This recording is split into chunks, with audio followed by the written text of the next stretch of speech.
Isang magandang araw mga kaibigan!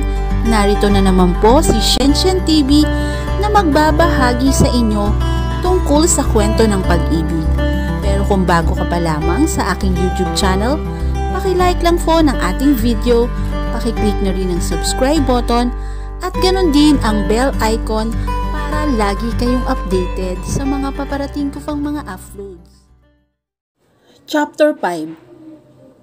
Naniniwala si Sarah na ang taong nakikipaglaro sa apoy, mas malamang sa hindi ay nasusunog.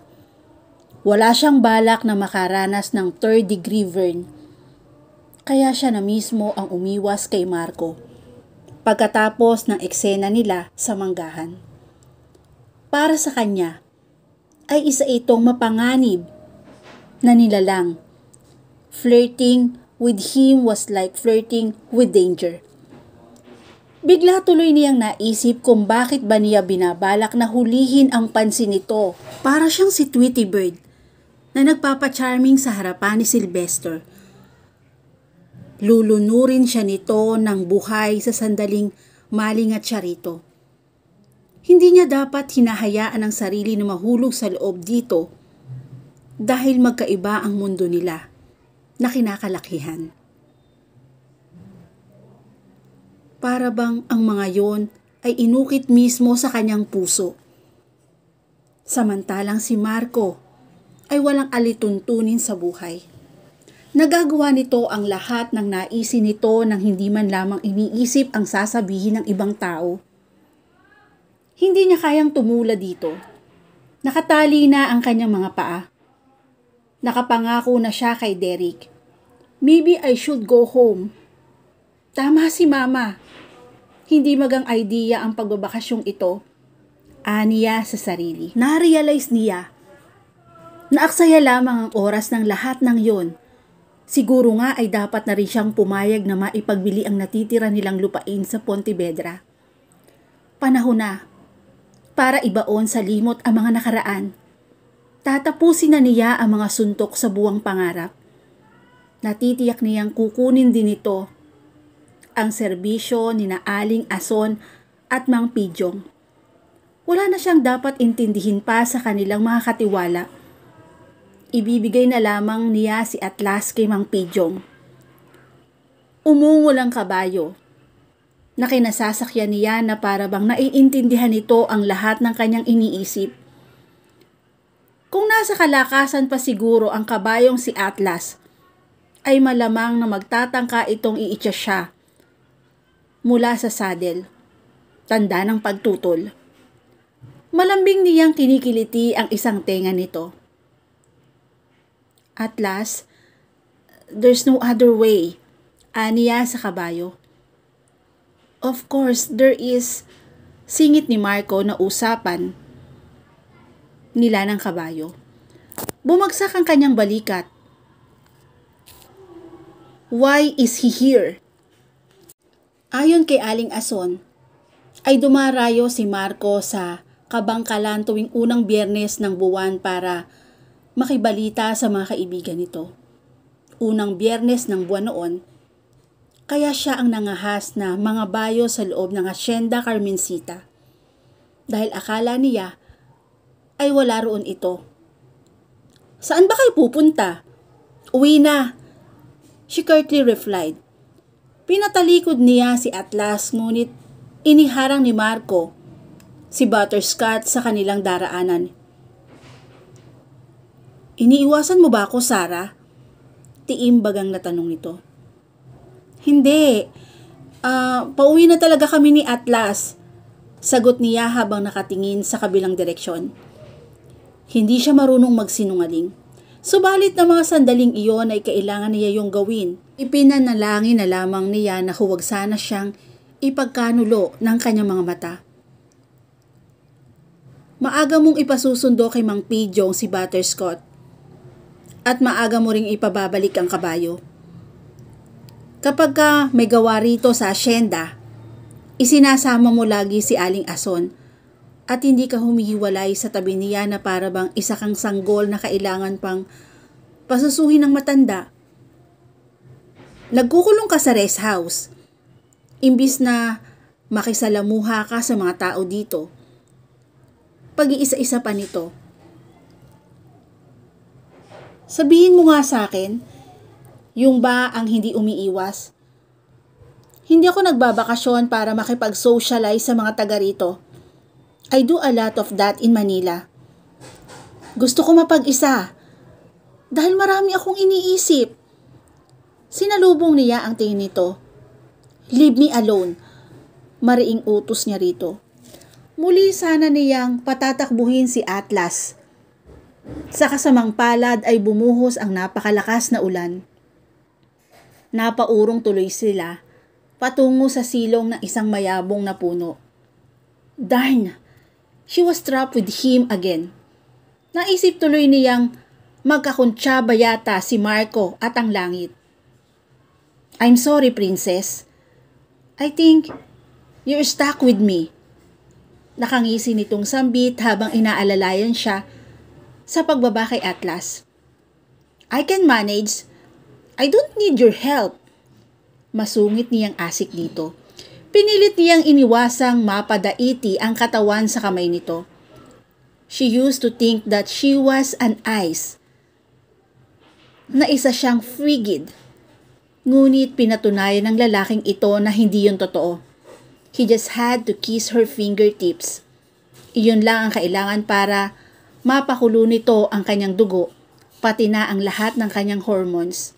Nakahalok-kip-kip siyang umurong palayo rito. The farthest possible.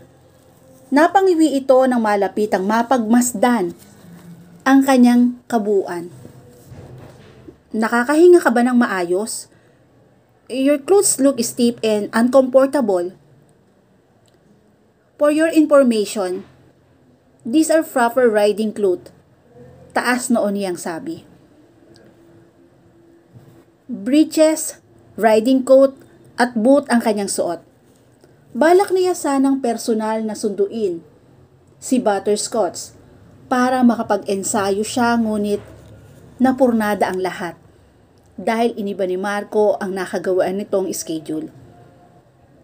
Isa pa, itigil mo na ang pagpuna sa choice of clothes ko dahil hindi ko naman pinakikialaman kung ano man ang suot mo. Kung todo ira pa niya ng dagdag. Not that his clothes were bad. Kahit yata pinagtagpi-tagping dahon lamang ang ipasuot dito, ay wala pa rin problema.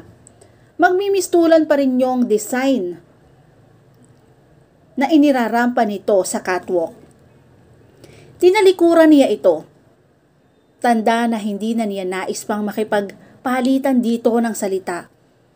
Walang ibang magagawa sa lugar na yon, kundi titigan ang malalaking patak ng ulan. Ipinagdasal niya ang pagtila niyon. Hindi niya alam kung anong panibagong pakulo ang tumatakbo sa isipan ni Marco. Ang masama pa, maging ang sarili niya ay hindi niya mapapaghatiwalaan kapag ka ito na ang kanyang katabi. Hey, ba't ba ayaw mo kong harapin?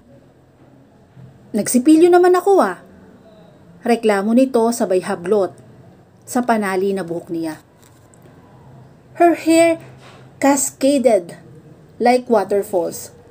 Sali-saliwa nga lamang na direksyon ang pagbagsak niyon. Pati ang hairpin na ikinabit niya roon ay nagsimulang tumilampon kung saan-saan. Nagngingit-ngit niya itong hinarap. There you look much better. Nakangiting puri pa nito sa kaguluhang kinalabasan ng kanyang kulot na buhok. Alam mo ba kung gaano ko katagal inayos ang buhok ko? Tanong niya rito na umuusok ang ilong sa galit. 2 solid hours. Napapalatak ito. You just wasted your time. May panghihinayang na sabi nito. Can't you see how beautiful it is? Nakipagsayawan ang kanyang buhok sa hangin bilang pakikiayo nito sa sinabi nito. My hair is none of your business. Ibalik mo sa akin ang ipit ko, she demanded. Kunin mo kung kaya mo. Hamon nito sa kanya. Hinablot niya ang panali. She missed. Give that back to me. Say please muna. Why should? That's mine. Kaya dali siya nitong napaglaruan. Iaabot kunwari nito ang ipit, ngunit sa paghablot niya ay iniitsa nito yon at sasaluhin sa kabilang kamay. Masyado itong mabilis. Kaya hindi niya makuha ang panali niya sa buhok sa kamay nito. Akin na yan! Isang case muna. Halikan mong mukha mo. Mahirap yon. Itinaas nito ang panali. Pinilit niyang abutin yon, ngunit masyado siyang maliit kumpara dito. Nakaisip siya ng walang palyang paraan para mapahinuhod ang hambog na si Marco. Malakas niya itong binigwasan sa bandang pundilyo. Napasigaw ito ng malakas. Nabitiwan nito ang panali na kaagad naman niyang sinalo. Gotcha! Matagumpay niyang sambit habang namimilipit ito sa sakit. She gathered her wild mane upang iponytail ang buhok niya. Maayos niyang naipusod ang buhok niya, ngunit pinakialaman pa rin ito ang kanyang masterpiece. Tama lang, napagsisihan nito ang ginawa sa kanya. Tapos na siya sa pakikipagbuno sa kulot niyang buhok, ay nanatili pa ring nakapamaluktot si Marco. Mukhang napuruhan yata niya ang pobre. Baka nabasag ang hindi dapat mabasag. Kasalanan pa niya kapag hindi ito nagkaanak. Naawa siya rito dahil sayang naman ang lahi nito. Nilapitan niya ito. Are you okay? Masakit pa ba? Magkasunod niyang tanong habang hinahaplos ang balikat nito. Ikaw naman kasi ang may kasalanan kaya hindi na niya natapos ang sasabihin dahil bigla siya nitong sinunggaban at ipininid sa madamong lupa. Gotcha! Panggagaya nito sa sinabi niya. Pinaglaro nito ang daliri sa kanyang labi. Princess, napabuntong hininga siya dahil para kasi siyang mauubusan ng hangin sa baga. Naisa na niyang sumigaw upang itaboy ito, ngunit hindi salita, kundi ungol ang lumabas mula sa kanyang bibig nang buksan niya yon. Natural na pag-aanyaya ang ipinagkahulugan nito sa ungol. Unti-unti nitong inilapat ang mga labi nito sa kanyang mga labi. Malakas ang pagbayo ng kanyang dibdib habang hinihintay niyang isang bagay na alam niyang hindi na niya kayang pigilan pa. It was a torture, a sweet torture. Sinisimsim nito ang kanyang mga labi. Naanimoy ito ay isang bubuyog na nakahanap ng bulaklak ng puno ng nectar. His kiss was potent like drugs. Tila nawala siya sa kanyang huwisyo at pinalambot ang kanyang mga buto. She became a flyant fuddle of mush in his hand, warm and yielding. Napasa kamay nitong muli at napag-initan ang panali niya sa buhok. Itinapon nito yon. Pati na ang mga hairpin na naisalba niya ay hindi nakaligtas dito. Nagawa nito ang lahat ng nais habang magkahugpong ang kanilang bibig. Masyado siyang abala sa pagtugon sa halik nito at hindi na siya makatutol. His hands were as wild as her curls. Walang direksyon ang pag-atake nito sa kanya.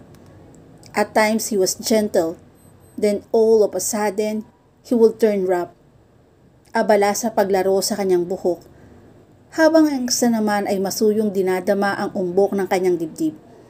Pagkatapos ay pareho iyong nagtagpo sa kanyang pisngi upang ihanda siya sa pag-agsalto ng labi nito. Then, his experienced hand roamed again to God knows where. She was mindless to take further note, mindless with too much passion. Damn this cloth, he hissed. Sa susunod, I want the sexy red dress. Hindi niya namalayang tumango siya. Iniangat niya ang kanyang mukha upang hulihin muli ang labi nito. She felt lost without it. Malapit na siyang magdilubyo sa init nang magdesisyong itong putuling saglit ang kanilang mga ungol ng tunay na mga salita. Do you want to do it here? Alanganin nitong tanong. Here? She repeated dumbly. Hindi kaagad gumana ang isip niya na mga sandaling iyon. Kalahati lamang ang pagkakabuka ng kanyang mga talukap habang damadama pa rin ang hindi pa rin humuhupang init na nakalukob sa kanya. Tumango ito. Dito o sa bahay ko? Saan mo gusto? Dito o sa bahay? Tanong muli nang nanlalabo niyang utak. Humugot ito ng malalim na hininga. Sarah, I can't wait anymore. Anas nito sa desperadong tinig. Namilog ang kanyang mga mata nang hubarin nito ang suot na sport shirt upang ilatag yon sa damuhan. Nagmamadali siyang umurong palayo kay Marco bago pa siya muling makulong sa mga bisig nito. Tumayo siya kahit papakiramdam niya ay anino ng marshmallow ang kanyang mga tuhod. Nagkukumahog siya sa pag-aayos ng sarili. Pinagpag niya ang mga damong kumapit sa kanyang damit, pati na sa kanyang buhok. She fumbled with her buttons and then with her zipper. Nakamasid lamang sa kanya si Marco na para bang isa siyang stripper sa isang club at ito ay isang customer. Nakadapa ito sa damuhan at nakatukod ang isang siko sa lupa na nakasuporta ang kamay sa baba nito. You are shameless, anya rito. Hindi siya magkandara pa sa pag-aayos ng kanyang sarili. Samantalang ang promotor ng kaguluhan ay nakangising nanunood sa kanya. Wala itong balak na tumulong sa kanya. I was not alone. Inihagis niya ang lahat. Nang nakukuha niyang damo sa buhok patungo rito. You seduce me. Nakaririndi pa niyang sigaw rito bilang pag-aakusa kay Marco. Stop fighting it, Sarah. The feeling is mutual. Kampante nitong sambit. You are insane. Patakbo niyang tinungo si Atlas. Walang lingong likod na nilisan niya ang Hacienda Carmencita. Halos silawin siya na matinding sikat ng araw. Marahil ay may katagalan nang huminto ang ulan. Nasaksihan ng araw ang kataksilan niya sa ilalim ng puno ng mahogany. Heavy fitting and nicking in public sa harap ng dalawang nakamasid na kabayo. Shame on you, Sarah. Nagulantang si Sarah nang makauwi siya sa rest house at mabuglawan doon si Derek. Pabalik-balik ito sa paglalakad sa sala habang nakadikit sa tenga ang mamahali nitong cellular phone. The old Derek, immaculate, impeccable, boring. What happened to you? Gilas nitong tanong nang makita siya. Nanlaki ang mga mata nito pati na ang mga butas ng ilong. Hinagod niya ng daliri ang buhol-buhol niyang buhok. Nakahagi pa siya ng ilang pirasong damo mula roon. Naramdaman niya ang pag-init ng kanyang mukha nang igala nito ang mga mata sa kanyang kabuuan. Biglang bumilis ang sasal ng dibdib niya dahil sumagi sa isip niya na baka maghinala si Derek sa kanya. Otomatikong nahapit niya ang suot niyang blusa dahil baka makakita ito ng puweba sa kanyang kataksilan. Naipanalangin niyang huwag sana nitong mahalata ang isang butones na natanggal sa kanyang blusa. Natakot siya. Baka kutuban ito kagaya ng ibang lalaking mabilis magduda kapag ka nagtataksil ang kasintahan nito. Sinisisi niya ang sarili. Kasalanan talaga niya kung magalit man ito sa kanya. Saan ka galing? Kanina pa ako rito Sita nitong muli. I went riding. Sagot naman niya. Ibinaba niya ang tingin sa sahig. Naisip niyang kailangan na naman niyang magsinungaling. Nahulog ako mula sa kabayo. And you expect a gold medal after that? Pula pa nito sa kanya. Look at yourself, Sarah. You are a mess. You are starting to look as pathetic as all the morons living here. Derek, awat niya sa masasakit nitong salita. You have no right to tell that to people that you don't even know. Nakasimangot ito nang humalikip-kip. I talked to one and he turned down my offer. Medyo nakahinga siya ng maluwag. Marahil ay hindi naman ito natunugan ang ginawa niyang katulad ng kanyang inaakala. Sana ay tungkol na lang sa business ang ipinagsisintir nito. Si Derek kasi ang tipo ng taong seryoso sa pagninegosyo at ayaw na ayaw nitong pumalya sa mga deals na pinapasok nito. Yung bang pinagpuputok ng butsi mo? Yes. At gusto kong ipamukha sa mga negrengseng katunggali ko na sila ang talunan at hindi ako.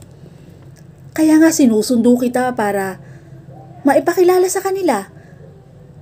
Pero sa itsura mo, mukhang mas lalo pa nila akong pagtatawanan eh. Wika nitong tinitingnan pang muli ang itsura niya. Sandali lang. I'll fix myself. Paalam niya rito. She was quiet, relieved nang iwan niya ito sa sala. Malinaw na sa kanya na isang business deal ang dahilan kung bakit napadalaw ito sa Pontevedra. Hindi sixth sense at hindi rin instinct. His secret was safe. Pagkatapos niyang maligo ay pumili kaagad siya ng damit at nagbihis. Better, ani ni Derek nang mabistahan siya nitong muli. She wore a sleeky black dress. Nakabraid na ang kanyang buhok. Black strappy stiletto ang isinuot niya sa kanyang mga paa. She was ready to be show off. Ito naman ang madalas na papel niya kay Derek. The trophy girlfriend. Idinidisplay siya nito sa mga kaibigan nito tulad ng pag-display nito sa bago nitong kotse. Nangunot ang noon nito na tila ba may napansin sa kanya. Tumaba ka. He said it like it was the vilest things that could ever happen to a person. You should cut the stupid vacation short. Pumapangit ka sa lugar na to. Look, who's talking? Gusto sana niyang isumbat dito. Di hamak na mas mataba naman ito sa kanya. Unti-unti na itong nagkakatiyan dahil sa kaiinom nito ng alak. And yet, he prepared his woman to be as skinny as skeleton. Don't worry, magda-diet ako. Nasabi na lamang niya. Let's go. You haven't properly greeted me yet. Awat nito sa kanya. Nagtangka itong hulihin ang kanyang labi ngunit kaagad niya itong iniiwas. Kaya ang pisngi lamang niya ang nahalikan nito. What's wrong? Lukot ang mukha nitong tanong. I'm not in the mood. Bullshit. Napapikit siya sa malutong na pagmumura nito. I'm getting tired of your game, Sarah. May pagbabanta nitong sabi. Sa susunod, hindi na ako papayag sa mga pagpapakipot mo ha. Hindi siya kumibo ng padabog. At nagpauna sa pinto. I'll wait for you in the car. Gusto niyang iumpog ang ulo sa pader sa sobrang inis. Hindi niya maintindihan kung ano ang nangyayari sa kanya. Was she too guilty? Kaya hindi niya mahalikan si Derek. Minamasahe niya ang kanyang sentido. Bakit ganon? She longed for another set of lips.